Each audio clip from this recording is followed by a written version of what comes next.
U.S. markets ended flat on Wednesday as investors turned cautious before Fed's decision on another round of monetary stimulus to boost the economy.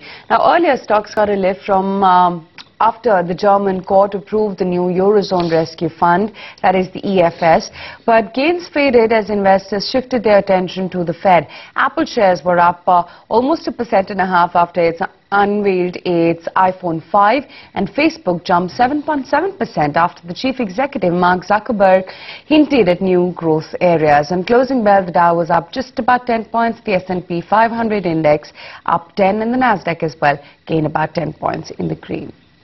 Let's look at Asia, and Asian markets are in a good groove. Japan is of 44, Hong Kong of 54, China.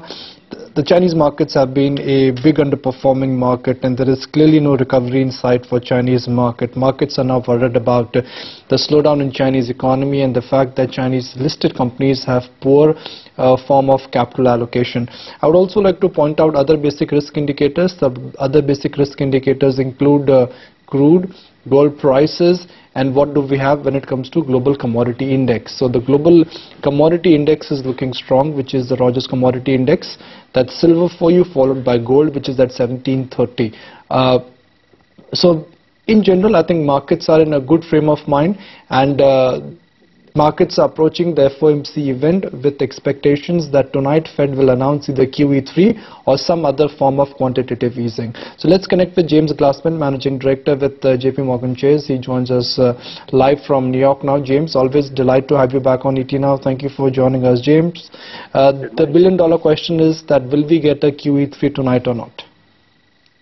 You know, I think that or a hint of it. And I think the main idea is that the Federal Reserve probably is not going to do anything that would disappoint markets because, from a fundamental point of view, the U.S. economy has been too slow for its taste.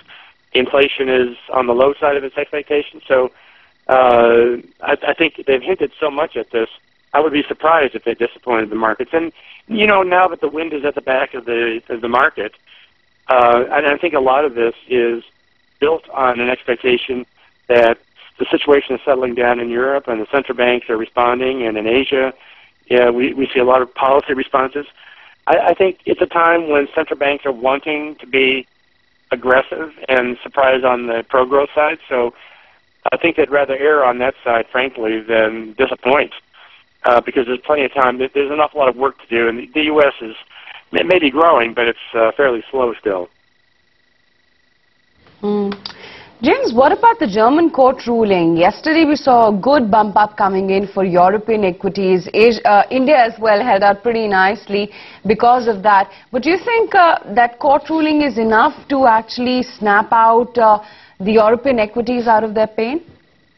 It's an important removal of a speed bump because that was a big worry. It doesn't really rule out further disappointments, but I think it was necessary.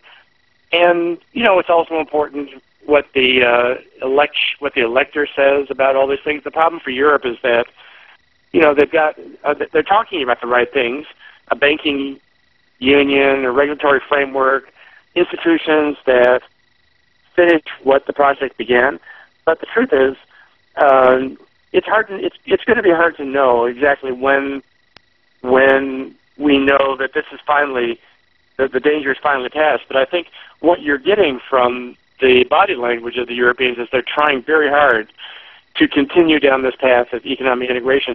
And the commitment to this is quite strong. So it's very, I think what the market is getting the sense that those earlier fears that people had that this whole monetary union might break up, I think those are proving a little premature. So, yes, this is not the final answer, but I think it's an important step. That was worrying a lot of people.